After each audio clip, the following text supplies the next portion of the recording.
네, 토지관할하고 사물관할을 봤으니까 여러분과 이제 심급관할에 대해서 한번 봐볼까요? 심급관할, 그러면 심급관할은 뭐냐 그러면 우리가 1심의 재판이 끝났을 때 어디에다가 상소할 것인가 이 부분을 보다 심급관할이라고 합니다. 그런데 우리가 다른 건 모르는데 지금까지 배워할 때 뭘 배웠냐 그러면 사물관할에서 자 2심과 3심은 전부가 합의부기 때문에 문제가 안 된다. 그런데 1심의 경우에는 사물관을 배울 때 뭐라고 배웠습니까? 합의부가 원칙이라 그랬어요? 단독판사가 원칙이라 그랬어요? 단독판사가 원칙이라 그랬습니다. 그러면 1심에서 합의부가 재판한 사건과 단독판사가 재판한 사건이 2심이 같느냐? 같지 않다는 얘기예요. 그것만 구별하면 됩니다. 왜 그러느냐? 어느 부분이나 상고법원, 3심 법원은 대법원이기 때문에 문제가 되지 않겠죠. 그렇다면 우리가 뭘 봐야 되냐 그러면 1심에서 2심 갈 때 그러면 사물관할에서 단독판사 사건과 합의부 사건만 구별하면 됩니다. 자, 1심에서 지방법원 단독판사가 판결을 하거나 결정을 했을 때 2심, 그래서 항소심은 지방법원 본원합의부라는 거. 그러면 지방법원 합의부가 했을 때의 판결이나 결정에 대해서는 고등법원으로 간다는 거. 이 부분만 알아두시면 될 부분이 심급관할입니다. 여러분이 처음 공부하신 분들이 좀 어렵게 생각하는 부분이라 이 부분에 대해서는 그러면 자 다시 설명을 할게요. 3심은 무조건 대법원이다. 맞습니다. 3심은 대법원이니까 문제될 여지가 있다 없다? 전혀 없다. 그렇다면 2심이 문제가 될 것이다. 1심은 우리가 어디에서 구별했어요? 1심에 대해서는. 1심에 대해서는 여러분과 제가 뭘 할 때 얘기를 했냐면 고등법원 1심은 사물관할할 때 설명을 했습니다. 어떤 설명을 했냐? 1심이 사물관할에서 단독판사가 원칙인데 예외적으로 합의부이다 라고 설명을 했었죠. 사물관할을 설명을 할 때. 그러면 단독판사 사건에 대해서 지방법원 단독판사의 판결과 결정에 대해서 자, 나 억울한다 항소를 했어요. 그것은 지방법원 본원합의부로 가는 겁니다. 고등법원으로 안 가는 거예요. 그러나 지방법원 합의부 사건에 대한 것은 2심이 고등법원으로 가는 겁니다.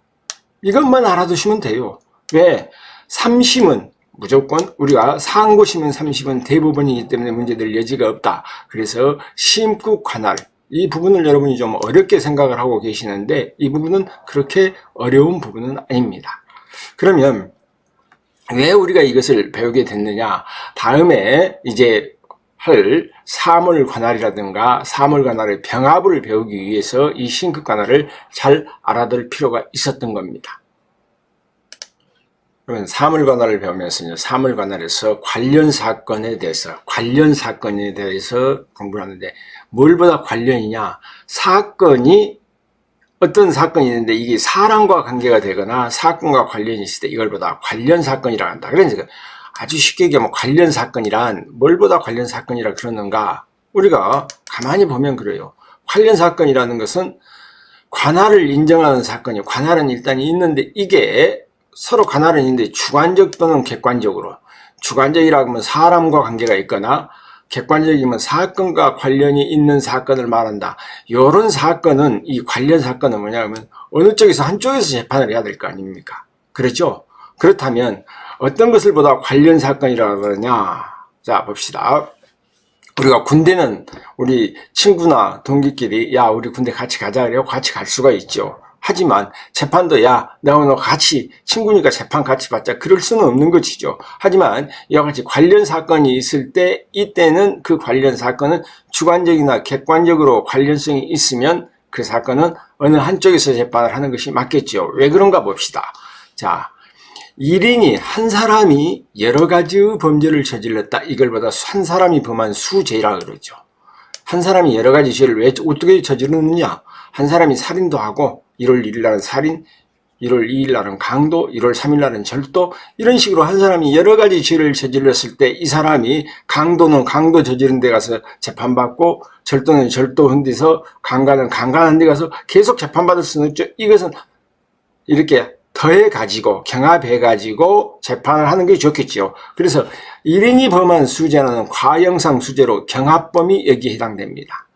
경합범이 여기에 해당됐는데 여기서 여러분이 형법 같은 것을 하시면서 조심하셔야 할 부분이 하나가 나와 있습니다. 어떤 부분이 나와 있느냐, 우리가 나중에 형법에서 이건 배우십니다. 상상적 경합이라든가 법적 경합이라든가 포괄일죄는 여기에 말하는 경합범에 포함되지 않습니다. 이건 한 사람이 범한 여러 가지 수재, 여기에서 말하는 경합범은 우리가 상상적 경합, 그 말은 뭐라 그래요? 한 사람이 뭐 돌을 던졌는데 뭐 재물도 손괴하고 차 안에 있는 사람을 뭐 머리를 맞춰가지고 피를 흘리게 만들었다 그러면은 쉽게 얘기해서 상해죄까지 결과가 나왔을 때 이건 상상적 경합이라고 그러죠. 상상적 경합이라든가 뭐 쉽게 얘기해서 보통살인죄나 존속살인죄라는 법조 경합 같은 것은 여기에서 말하는 일이 많은 수재에 포함되지 않는다 정도만 알아두십시오.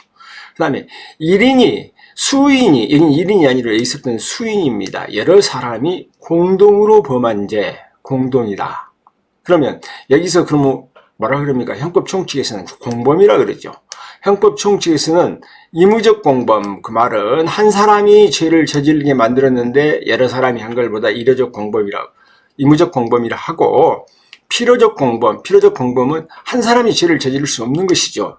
두 사람 이상이 저지를 수 있는 것, 이게 바로 필요적 공범, 합동범을 포함한다. 그 다음에 시간적으로 같은 것은 동시에 동일 장소에서 시간적 장소적으로 같을 때 이걸 동시범이라고 그럽니다.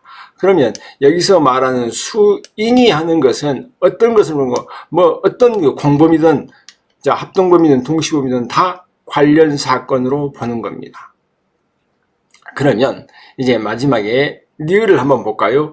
범인은닉죄, 증거인멸죄, 위증죄, 허위 감정 통역죄 또는 작물에 관한 죄와 그 본범의 죄는 관련 사건에 해당된다. 그러면 여기서 여러분이 이건 뭐 막 두 문자로 외우시는 분이 있는데 이건 외울 필요가 없지요. 그 본범의 죄, 본범, 뭐 살인죄가 있다 그러면 살인죄를 저지른 사람을 아주 쉽게 얘기하면 범인을 숨겨주는 것보다 범인인닉죄라 그러죠. 사람을 숨겨주거나 증거를 없애버리는 거. 그러면 안 되죠. 이놈도 같이 재판받는다 얘기죠. 그 다음에 거짓말 해버리는 거, 위증죄. 그 다음에 허위 감정 통역죄. 그러니까 또는 작물에 관한 죄라 그랬습니다.